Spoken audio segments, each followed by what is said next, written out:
Cast पर सियासत fast, Congress BJP का स्टैंड साफ, फरवरी में सरकार का भी प्रोग्राम, कमलनाथ का भी पूरा इंतजाम। मध्य प्रदेश के पूर्व सीएम और कांग्रेस के अध्यक्ष कमलनाथ की 2023 की कास्ट पॉलिटिक्स का खुलासा हुआ है। फरवरी में उनके कार्यक्रम ही ऐसे हैं जिसे देखकर अनुमान लगाया जा सकता है कि कांग्रेस जाति पर कितनी ज्यादा फोकस है। 15 फरवरी को पार्टी का भोपाल में पिछड़ा वर्ग का बड़ा कार्यक्रम है। 16 फरवरी को सागर में रविदास जयंती पर कमलनाथ बड़ी जनसभा को संबोधित करेंगे। वैसे शिवराज सरकार ने भी रविदास जयंती पर प्रदेश भर में कार्यक्रम आयोजित करने का फैसला किया है। अब इस पर राजनीति भी शुरू हो गई है। बीजेपी और कांग्रेस एक दूसरे पर नकल का आरोप लगा रही है। चलिए, कमलनाथ जी जा रहे हैं, देर आए दुरुस्त आए, परंतु नकल ना करें। नकल करने से कोई भी कार्यक्रम सिद्ध नहीं होता। केवल राजनीतिक रूप से फायदा लेने के उद्देश्य से यदि हम कार्यक्रम आयोजित करते हैं तो ना उस कार्यक्रम का उद्देश्य पूरा होता है, ना ही उस संत, उस भगवान के प्रति हमारी कृतज्ञता ज्ञापित होती है। रविदास जयंती लगातार मन रही है। मैंने अपने विधानसभा क्षेत्र में 98 में उनका मंदिर बना दिया था, नया बसेरा में। बीजेपी कांग्रेस की नकल कर रही है। जो कुछ भी आज बीजेपी कर रही है केवल कांग्रेस की नकल, इसके अलावा कुछ नहीं। जाति पर राजनीति 2018 से अपनी रफ्तार पर है। इस पर कांग्रेस ने बार बार सरकार को घेरने की कोशिश भी की है। चाहे आदिवासी दिवस नहीं मनाने को लेकर विधानसभा में हंगामा हो या फिर ओबीसी आरक्षण का मुद्दा, कांग्रेस आरोप लगाने का मौका नहीं छोड़ती। लेकिन एक सच ये भी है कि सरकार के कई फैसले दलित, आदिवासी, ओबीसी को फायदा भी पहुंचा रहे हैं। अब सियासत में किसी बात का एक सिरा ढूंढना होता है, अंत तो उसका होता नहीं। नमस्कार, मैं हूं शरद द्विवेदी और हमारा आज का मुद्दा है सियासत का हित, ओबीसी दलित। अब दोनों एक दूसरे पर आरोप लगा रहे हैं कि ये हमारी नकल कर रहे हैं। कांग्रेस कह रही है ये हमारी नकल, बीजेपी कह रही है हमारी नकल। और नकल में महत्वपूर्ण गुण जो माना जाता है, अगर माने कि इन आरोपों में दम है, तो कौन पास हो रहा है और कौन पास होने में अभी अटका हुआ है, ये भी साफ है। तो नकल के लिए इसीलिए कहा जाता है कि अकल से करें, तो अगर बीजेपी कर रही है तो कुछ अकल का ज़्यादा इस्तेमाल कर रही है, हो सकता है। और लेकिन नकल भी बहुत दिनों तक काम नहीं आती है, क्योंकि नकल नकल है। तो खैर, ये नकल और असल के मसले पर तो कभी बाद में फुर्सत से बात करेंगे। मध्य प्रदेश में कास्ट पॉलिटिक्स, मध्य प्रदेश का अब तक का चरित्र ये बताता है कि यहाँ जातीय राजनीति ने अपनी दस्तक अभी तक नहीं दी। 1956 से मध्य प्रदेश का गठन हुआ है। 2003 में जो मुख्यमंत्री दिग्विजय सिंह तत्कालीन मुख्यमंत्री रहे, उस समय दलित एजेंडा की ज़रूर बड़ी चर्चा हुई थी और उसको लेकर बीजेपी ने भी बहुत तीखा हमला दिग्विजय सिंह जी पर बोला था। और उसके ज़रिए हिंदुत्व को लेकर भी आरोप थे कि तमाम बातें थी। लेकिन मध्य प्रदेश में जातीय राजनीति वैसी प्रभावी कभी नहीं रही। कमोबेश राजस्थान के बारे में भी आप ये कह सकते हैं, जितनी बिहार और उत्तर प्रदेश में रही। और उत्तर प्रदेश मध्य प्रदेश का पड़ोसी राज्य है। लेकिन गुजरात भी इस, आप कह सकते हैं कि इस राजनीतिक प्रवृत्ति से, जो खूब बढ़ाई चढ़ाई जाती है चुनाव के समय, उससे बचा रहा। लेकिन क्या अब मध्य प्रदेश में जिस तरह से हमने 2018 और उसके बाद के राजनीतिक घटनाक्रमों को देखा है, तो क्या मध्य प्रदेश को अब 2023 में जातीय राजनीति की तरफ ले जाया जाएगा? बड़ा सवाल है। आज इसी पर हम बात करेंगे, क्योंकि जितना इनसे बचें वो बेहतर है। हमारे साथ हैं डॉक्टर दुर्गेश केसवानी, बीजेपी के नेता प्रवक्ता, अजय सिंह यादव जी, युवा नेता कांग्रेस के प्रवक्ता, और वरिष्ठ पत्रकार और राजनीतिक विश्लेषक योगीराज योगेश जी हमारे साथ हैं। उनका भी मैं स्वागत करता हूँ। योगीराज जी, पहली टिप्पणी आपकी। कास्ट की पॉलिटिक्स का असर बिहार में और उत्तर प्रदेश में हम लोगों ने खूब देखा है।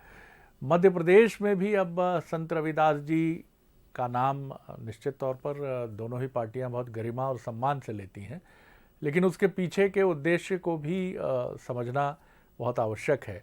क्योंकि जो प्रेम होता है वो प्रेम भी कई बार उस पर भी दृष्टि डालना बहुत आवश्यक होता है। और हम ये भी नहीं कहते कि दोनों राजनीतिक दलों का ये सिर्फ प्रेम राजनीतिक है। दलित उत्थान की कोशिशें, वंचित वर्ग के उत्थान की कोशिशें गंभीर हैं। लेकिन क्या आपको लगता है कि ये कब 2023 में सियासत के लिए कुछ भी करेगा? क्या मॉडल है दोनों दलों का? नहीं, देखिए शरद जी, ये तो तय है कि अब ये जो पिछड़ा दलित, ये अब राजनीतिक पार्टियों की मजबूरी हो गए। और सीधे और साफ शब्दों में कहें तो ये वो लोग हैं जो राजनीतिक दलों का ब्लैकमेल करने लगे हैं। और सबसे बड़ी बात है कि इतने 75 सालों से इस देश में हो क्या रहा है, कोई किसी दलितों का उत्थान कर रहा है, कोई पिछड़ों को आगे लाने की कोशिश कर रहा है। बावजूद इसके 75 साल बाद भी आज भी वो कोई स्थिति बनी हुई है। अभी हाल पीसी शर्मा जी कह रहे थे कि हमने तो 98 में मंदिर बना दिया था। हम ये कह रहे हैं आप मंदिर बना दो, दलितों को आप जितनी सुविधाएं दो, जितनी उनके कल्याणकारी आप योजनाएं ला सकते हैं, बिल्कुल ज़रूर लेके आइए, लेकिन अब इसकी एक लिमिट तय होना चाहिए। और साफ शब्दों में यदि मैं कहूँ, रायपुर के जो प्रभारी हैं कांग्रेस के PL पुनिया साहब, खुद कैबिनेट मिनिस्टर, उनके दोनों बेटे IAS हो गए, तीसरे बेटे को फिर IAS बनाना चाहते हैं। तो आखिर ये रुकेगा कहाँ जाके?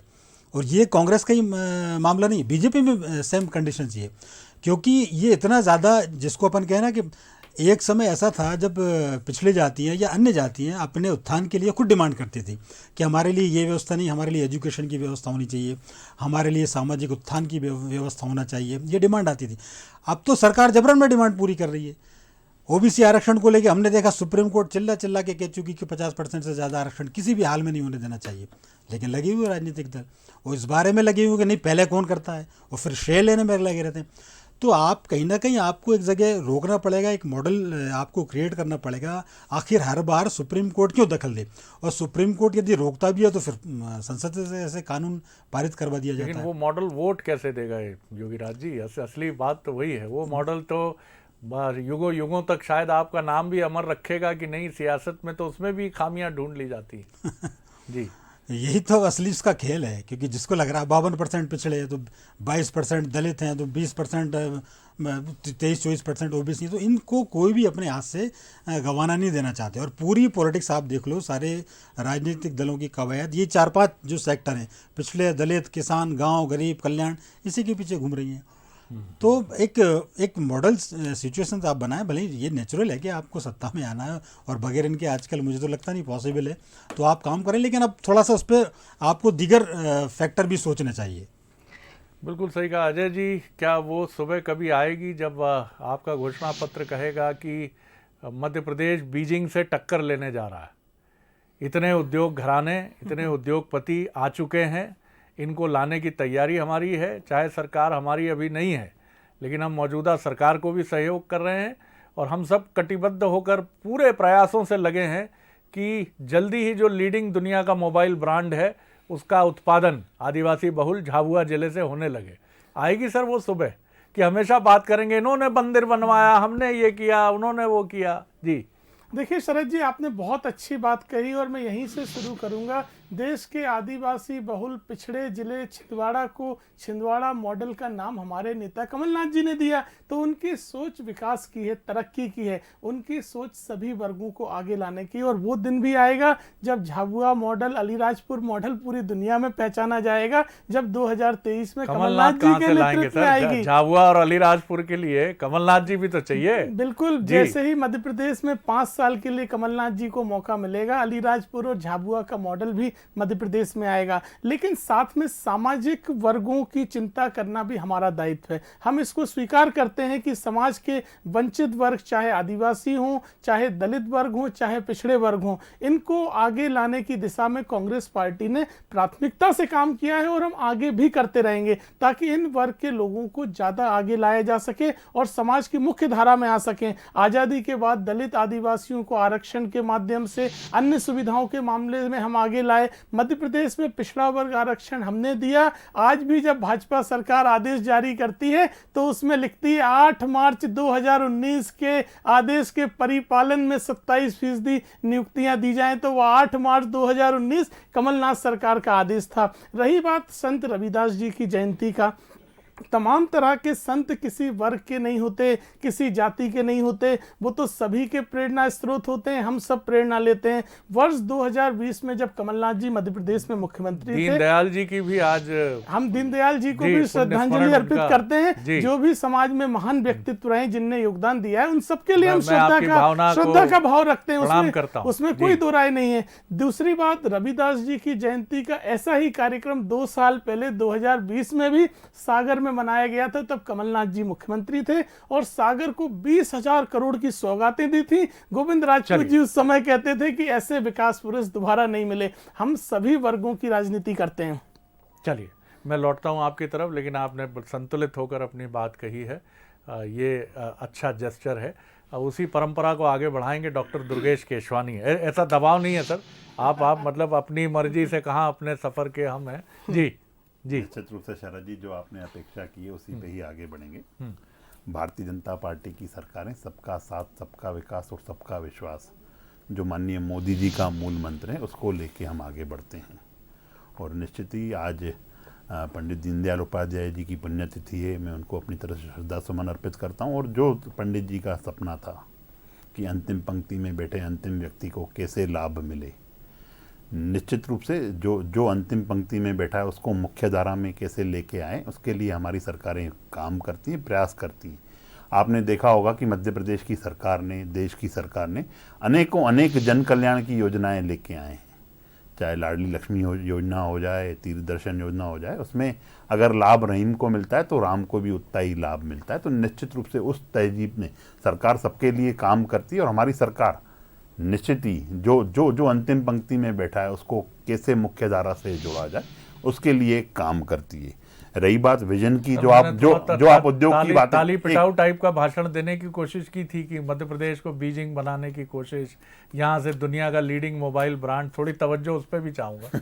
जी, राहुल गांधी जी जब भोपाल में आके जब मोबाइल देखते हैं कि मेड इन भोपाल लिखा होगा, पर चलिए निश्चित रूप से जो आज आपने फ्रंट लाइन में, आपके चैनल ने भी फ्रंट में इसको खबर को लिया है कि मध्य प्रदेश में इंदौर और भोपाल को जोड़ने वाला जो इंटरनेशनल एयरपोर्ट बन रहा है उसको विजन कहते हैं।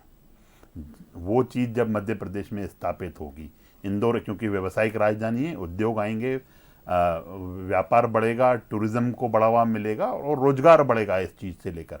और भोपाल चूँकि सेंटर में है, मध्य प्रदेश का दिल है, और निश्चित ही जो रेल कनेक्टिविटी यहाँ से है कार्गो के क्षेत्र में, अनेक क्षेत्र में, इसको विजन कहते हैं। और निश्चित रूप से शरद जी, यह जब सपना साकार होगा तो मध्य प्रदेश जो पंख लगने हैं स्वर्णिम मध्य प्रदेश की ओर, निश्चित रूप से हम उसकी ओर अग्रसर होंगे। जी, और ऐसा पंख लगा के आपका जो विमान उड़ेगा उसमें विपक्ष के लिए भी जगह रखिएगा। देखिए शरद जी, हम तो विपक्ष को हमेशा साथ लेके चलने, हम तो हमेशा कहते हैं कि विपक्ष नकल न करे, अपना काम करे। जनता ने जो इनको आरोपों को जिस तरह से इनको एक हथियार दिया हुआ है कि आप जन समस्याओं को उठा सकते हैं, आप निश्चित रूप से इनको उस चीज़ को उठाना चाहिए। पर कहीं ना कहीं विपक्ष आपसी लड़ाई में ही पूरा है। आप भी उठाओ साहब अपने हौसले को, अपनी ताकत को, अपनी एकजुटता को। जी, अभी हमारे मित्र ने जो बात कही वो कहीं विचार से आगे कोई प्रस्ताव नहीं है, केवल एक विचार सुझाव से आगे कहीं कोई काम नहीं हो रहा है ऐसे किसी विमानतल पे। लेकिन एक प्रोजेक्ट जो आपकी सरकार था, चंबल एक्सप्रेस वे, अटल एक्सप्रेस वे, लेकिन जमीन पे 1 इंच काम नहीं हो पा रहा है। वही बनवा दीजिए कम से कम, ताकि प्रदेश की जनता को राहत मिले। केवल घोषणाएं मत करते रहिए, अगर राजनीति को आप विकास की दिशा में करेंगे तो निश्चित रूप से जो आपके आरोप हैं, जो आपकी बातें हैं, उसको भी परिपालन, क्योंकि हमने मेट्रो का सपना कमलनाथ जी को साकार करना पड़ा। 10 साल आपने दिखाया, 10 साल आपने दिखाया, कमलनाथ जी को साकार करना पड़ा। प्रदेश की 8 करोड़ जनता की चिंता करने के लिए हमारी सरकार कटिबद्ध है। चलिए, और वो सुबह भी आए कि जब हमारे राजनेता मुस्कुरा के बहुत संक्षिप्त बोले, और उनकी हरिहरन साहब की गाई हुई बड़ी खूबसूरत गज़ल है, जब कभी बोलना मुख्तसर बोलना, मुद्दतों सोचना और जरा सा इतना सा बोलना। क्योंकि कई बार बोल के हम इतना गुंजायमान कर देते हैं जगत को कि मतदाता बेचारा जौन है ना, वो तो बिल्कुल एकदम भ्रमित हो जाता है। तो ये सब मत करिए, मुद्दे पर रहिए, फोकस रहिए। अब चुनाव के लिए अभ्यास कर लीजिए। और 2023 में जो है मतदाता भी काफ़ी सजग और सतर्क है, और निश्चित तौर पर आप दोनों को वो अपनी कसौटी पर बिल्कुल कसेगा, और जो उनकी कसौटी पे खरा होगा वही आगे बढ़ेगा। योगेश जी, मैं फिर मूल मुद्दे की तरफ आता हूँ। दोनों ही राजनीतिक दल इस समय ज़मीन पर काम करने के लिए पूरी ताकत से जुटे हुए हैं। बीजेपी की तो आदत है और परंपरा है, उनके यहाँ संगठन गढ़े चलो, संगठन को लेकर आगे बढ़ने वाली पार्टी है। बूथ विस्तारक योजना, निधि संग्रह के कार्यक्रम, तमाम चीज़ों में प्राणपण से प्रदेश अध्यक्ष से लेकर तमाम बड़े नेता जुटे हैं। कांग्रेस भी इसका मुकाबला करने के लिए तैयार दिखती है, और अब तो बीजेपी की तर्ज पर ही कहूँगा मैं, नकल नहीं कहूँगा इसको, कि अब इस तरह के सम्मेलन करने की तरफ विंध्य के साथ साथ अब ये भी कार्यक्रम करने की तरफ बढ़ रहे हैं कमलनाथ जी, और निरंतर जाति समुदायों इनकी तरफ जाने की कांग्रेस की भी एक कोशिश है। इसे आप किस तरह देखते हैं? नहीं, देखिए शरद जी, मैंने पहले भी कहा है कि ये राजनीतिक दलों की मजबूरी है, इनको करना ही पड़ेगा। और चूंकि मध्य प्रदेश इतना स्कैटर्ड है, मतलब यहाँ डेंसिटी इतनी ज़्यादा नहीं जैसे उत्तर प्रदेश में, थोक में बिल्कुल एक जगह जातियाँ निवास करती है। अपने यहाँ पिछड़ा चंबल इलाके हैं, वहाँ आप चले जाओ तो वहाँ ज़्यादा पिछड़ों की तादाद आ जाती है। अलीराजपुर झाबुआ तरफ चले जाए तो आदिवासी बेल्ट वहाँ आ जाता है। तो यहाँ बेल्ट वाइज जो रणनीति बन रही है, जैसे कमलनाथ जी भी चंबल तरफ जा रहे हैं, वहाँ पे फोकस उनका ज़्यादा है। तो ऐसे बेल्ट में ज़्यादा प्रोग्राम कराना, उस बेल्ट में वो जातियाँ ज़्यादा निवास करती हैं। अब रविदास जयंती हर साल आती है, हर साल प्रोग्राम होते हैं और हर साल बढ़ चढ़ कर प्रोग्राम होते हैं। और राजनीतिक दल तो, मुझे तो ये हो सकता है थोड़ा सा हास्यास्पद लगे, लेकिन मुझे तो ऐसा लगता है कि अब ये इन जातियों के देवताओं के मंदिर बनेंगे। आप देखना कि इन मंदिरों में, आम मंदिरों में भीड़ कम लगेगी, लेकिन ये जो अम्बेडकर साहब की मूर्तियाँ लगेंगी, अम्बेडकर साहब की पूजाएँ होंगी। रविदास तो खैर संत थे ही। ऐसे मायावती की, उत्तर प्रदेश में मायावती जी ने एक पार्क बनाया, 100-150 से ज़्यादा उसमें हाथी बना दिए, पत्थर के हाथी। अब इन सब चीज़ों का क्या मतलब है और इन सब चीज़ों की होड़ आप ऐसा क्यों करना चाहते हो? आप बिल्कुल करिए इनको, जो इन जातियों का उत्थान करिए, जैसा कि मैंने पहले जिक्र किया, लेकिन देश के विकास की शर्तों पर नहीं होना चाहिए। केवल राजनीति की बात पर यह डेवलपमेंट नहीं होना चाहिए कि साहब हम तो चूँकि इतने % वोट है तो हम उनके लिए प्रोग्राम करेंगे ही करेंगे। आपके लिए अब दीगर बातें महत्वपूर्ण होनी चाहिए। मैं एक दो बात और आपसे कहना चाह रहा हूँ। ये जो कास्ट का जो फैक्टर बना है ना कि साहब 50% ओबीसी है तो उनको साहब ज़्यादा लाभ मिलना चाहिए, और जो मैंने पहले भी आपको आंकड़ा दिया था 25% आदिवासी हैं तो 18-20% दलित हैं। मुझे आप ये बताइए कि पूरे देश में जैन कितने हैं, सिख कितने हैं, पारसी कितने हैं, और उनका आप जीडीपी में आप योगदान दीजिए। और वो कभी आंदोलन नहीं करते, जो कौम मैंने बताई, ये आंदोलन नहीं करते कि हमें ये सुविधाएं चाहिए, ये हमारे लिए ये घोषणाएं आप कर दीजिए, बल्कि वो देश की डेवलपमेंट में ज़्यादा योगदान दे रहे। तो हमारा इन सबसे भी ये आग्रह रहता है, चाहे आप पिछड़े हो, चाहे आप दलित हो, चाहे ब्राह्मण हो, चाहे कायस्थ हो, अब हम सबकी भी ये जिम्मेदारी है कि हम देश के लिए क्या कर सकते हैं। हम कम से कम ऐसी स्थिति में ना आए कि हम ब्लैकमेल कर, आज यदि सरकार इनके कल्याण के लिए कार्य न करे तो ये सरकार पलटने की स्थिति में, कभी बीएसपी को तरफ वोट चला जाता है, कभी कांग्रेस की तरफ चला जाता है, कभी बीजेपी की तरफ, जब उनकी मर्जी है वहाँ सरकारें बन जाती। तो ये स्थिति बहुत घातक है। यहाँ महत्वपूर्ण बात ये है, मैं योगीराज जी की इस भावना को इस तरह से देखता हूँ कि समाज का जो वंचित वर्ग है उसको इतना सक्षम बनाने की आवश्यकता है कि वो स्वयं आगे बढ़कर आए और ये कहे कि हमें इसकी आवश्यकता अब नहीं है, और हमारे ही परिवार के या हमारे ही समुदाय के जिन लोगों को अभी मुख्य धारा में नहीं लाया गया है, ये लाभ आप उनकी तरफ मोड़ दें। क्या हम उतना सक्षम बना पाए हैं? तो जवाब आता है नहीं बना पाए हैं, और यही वजह है कि आरक्षण की इस व्यवस्था को निरंतर जारी रखने की आवश्यकता है। लेकिन फिर भी कुछ लोग हैं जो चाहते हैं कि ऐसा हो। और बहुत महत्वपूर्ण बात आपने कही कि मंदिर बनाने से कोई आगे नहीं बढ़ जाएगा, चाहे वो मायावती जी ने जो किया हो, पार्क बना दिया हो, क्योंकि आज बहुजनों का प्रतिनिधित्व करने का दावा करने वाली वो पार्टी राजनीति के हाशिए पर किनारे क्यों चली गई? जनता के मन का मंदिर अगर आपके अनुकूल है तो वही मंदिर है जहां जनता के मन में अगर आप शोभायमान हुए तो आपकी विजय यात्रा निरंतर होगी। बाकी आप कहते रहिए, बोलते रहिए, मंदिर बनाते रहिए, स्मारक बनाते रहिए, संग्रहालय बनाते रहिए, महापुरुषों को लेकर बहस करते रहिए, उससे कुछ होना जाना कुछ नहीं है। जनता बहुत समझदार है। जी अजय जी। देखिए शरद जी, इसमें कोई दो राय नहीं है। कांग्रेस पार्टी ने कभी जाति धर्म की राजनीति नहीं करी। हमने हमेशा सर्वहारा वर्ग की राजनीति करी। कई बार मध्य प्रदेश ना सही, कई अन्य राज्यों में हमें इसका नुकसान भी हुआ। कई जाति वर्गों की राजनीतिक दलों ने अपना वर्चस्व बनाया और कांग्रेस पार्टी को राजनीतिक हानि झेलनी पड़ी, लेकिन उसके बाद भी हमेशा हमने सर्वहारा वर्ग की राजनीति करी। कुछ वर्ग जो सामाजिक आर्थिक रूप से पिछड़े हुए हैं, उनको उत्थान के लिए आगे लाने की हमारा दृढ़ संकल्प है। उसको हम स्वीकार करते हैं कि उनके पक्ष में कांग्रेस पार्टी आरक्षण और अन्य तरह की सुविधाओं की पक्षधर रही है, लेकिन इसका मतलब ये नहीं है कि अन्य वर्गों को हम समान मौके नहीं देना चाहते। चाहे औद्योगिकरण हो, चाहे जीडीपी के मामले हो, तमाम मामलों में कमलनाथ जी का विजन स्पष्ट है कि मध्य प्रदेश की तरक्की होना चाहिए, प्राइवेट सेक्टर भी आना चाहिए, सभी वर्गों को व्यापार हो, नौकरियां हो, सबका लाभ मिलना चाहिए। इसमें हमारी कोई जाति या कोई धर्म की राजनीति नहीं है। लेकिन वंचित वर्ग क्योंकि पीछे रहे, इसलिए उनको आरक्षण जैसी सुविधाएं कांग्रेस ने दी ताकि वो मुख्य धारा में आए, और वो भी दिन आए जब वो वर्ग स्वयं सभी वर्गों की बराबरी पे आ जाएं। हम तो स्वयं वो चाहते हैं, लेकिन इसमें भी कोई दो राय नहीं। कांग्रेस पार्टी मिशन 2023 की तैयारी में जुटी है। कमलनाथ जी के नेतृत्व में हमारे तमाम नेता, चाहे बिंद बुंदेलखंड, सभी वर्गों को साधने में पूरी ताकत से लगे हैं। दुर्गे जी, देखिए शरद जी, निश्चित रूप से आपने हमेशा माननीय शिवराज जी के उद्बोधन सुने होंगे।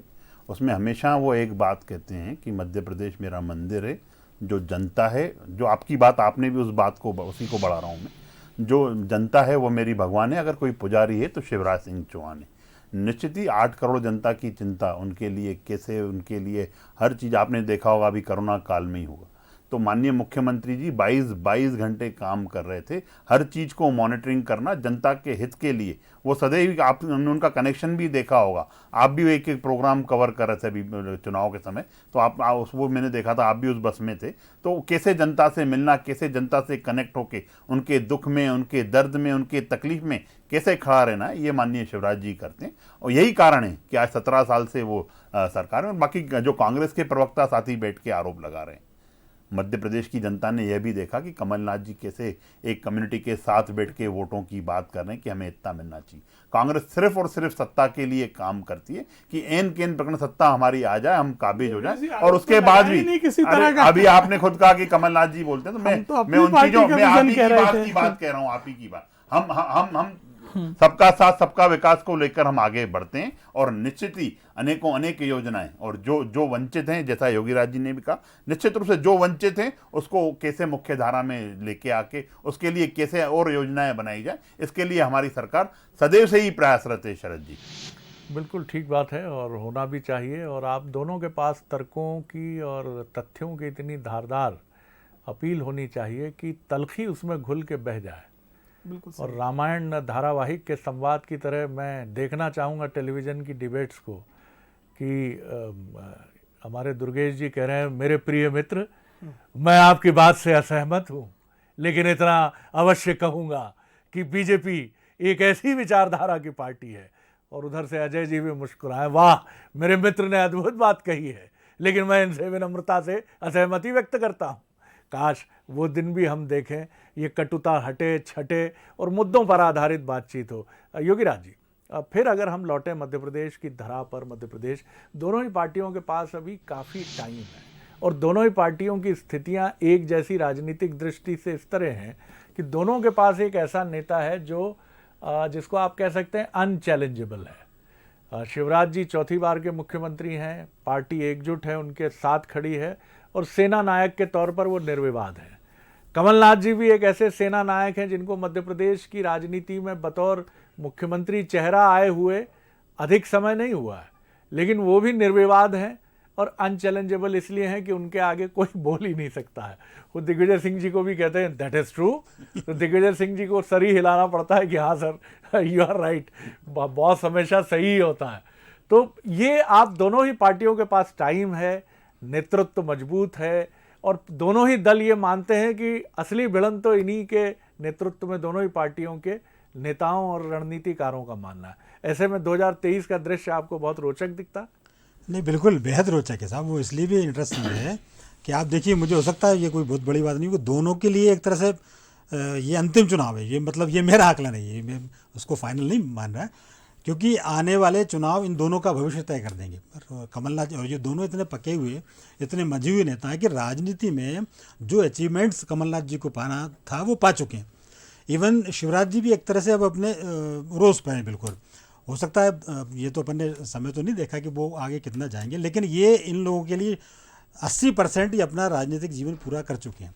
अब ये इसको आगे कैसे ले जाते हैं और अपनी पार्टी को उसके साथ साथ कितना दिला पाते हैं, ये दोनों के लिए देखना बड़ा दिलचस्प होगा। जी बोलिए अजय जी। शरद जी, बस मेरा इतना कहना है, हम लोग जो आम जन भावना देखते हैं, मध्य प्रदेश की जनता की ये भावना है कि कमलनाथ जी जैसे नेता को एक 5 साल का मौका मिलना चाहिए। जनता उस मॉडल को देखना चाहती है, महसूस करना चाहती है, जिस मॉडल को जनता ने केवल करीब से देखा और हाथ से निकल गया। इसलिए हम और पूरी कांग्रेस पार्टी एकजुट है और हमें पूरी उम्मीद है मध्य प्रदेश की जनता कमलनाथ जी को 5 साल के लिए जरूर मौका देगी। आपका अधिकार है असहमति। जी बताइए। निश्चित ही जब जनता का स्नेह, जनता का लाड़, जनता का प्यार जो शिवराज जी को मिल रहा है, भारतीय जनता पार्टी को, सरकार को मिल रहा है, निश्चित रूप से जो 15 महीने में 15 साल पीछे मध्य प्रदेश चला गया, जनता उस चीज का हिसाब चाहती है। और आने वाले समय में निश्चित ही भारतीय जनता पार्टी की पुनः सरकार हो, पुनः विकास के कार्य हो, जनता यही देखती है। महत्वपूर्ण बात यही है कि दोनों ही पार्टियां जो, जिसको आप कहते हैं टेनिस में जिस तरह सर्विस एरर जो एक होती है कि आप जब गेंद को टॉस करके अपने प्रतिद्वंद्वी की तरफ सर्विस वॉली की तरफ फेंकते हैं, उसमें अगर वो गेंद नेट से टकरा जाती है, जैसे कांग्रेस की गेंदें बीते कुछ समय से सर्विस एरर के चलते नेट से टकरा कर नीचे गिर जाती हैं। 2018 में भी ये गलती हुई जब एक बहुत बड़ी एरर हुई और उस एरर का नतीजा ये रहा कि एक बड़ा धड़ा कांग्रेस से अलग होकर चला गया बीजेपी में। ये एरर बहुत भारी पड़ती है। आप ये कहकर नहीं चल सकते हैं कि नहीं कोई दिक्कत नहीं पड़ता, कोई फ़र्क नहीं पड़ता, लेकिन कितना बड़ा फ़र्क पड़ा ये 2019 में कांग्रेस ने देखा ही नहीं, महसूस भी किया है। बीजेपी भी ये जानती है कि 2019 में कांग्रेस की गलती का फ़ायदा उसको मिल गया, लेकिन ये आगे नहीं है। आगे उसको अपनी मेहनत, अपने परिश्रम और जनता का भरोसा जीत कर ही आगे बढ़ना है। इसलिए दोनों ही पार्टियां किसी गफलत में नहीं है, ये बात हम पहले भी कहते रहे। दोनों ही पार्टियां सर्विस एरर करने का कोई उनका इरादा नहीं है, बल्कि वो अपनी सर्विस को बार बार गेंद उछाल कर टॉस करके देख रही हैं कि गेंद ठीक से पिच हो, अच्छे ढंग से जाए। लेकिन इन सब के बीच में कई अगर मगर हैं, न सिर्फ कांग्रेस के लिए बल्कि बीजेपी के लिए भी, क्योंकि 2023 की जो जंग है वो बहुत ही दिलचस्प जंग इस मायने में है कि दोनों ही पार्टियां अपनी स्ट्रेंथ को भी अच्छे से तौल रही हैं और जनता के मिजाज को भांपने की भी कोशिश कर रही हैं। लेकिन जीतेगा वही जो अंतिम क्षणों में अपने नर्व को होल्ड करके रखता है, अपने परिवार को होल्ड करके रखता है और फजूल के वाद विवाद और टीका टिप्पणियों से बचता है। तो ऐसा शूरवीर कौन होगा, ये 2023 ही बताएगा। बहुत धन्यवाद योगीराज जी, धन्यवाद दुर्गेश जी और धन्यवाद अजय जी। आगे देखिए छत्तीसगढ़ आज का मुद्दा, बत्ती गुल, सियासत चालू। नमस्कार।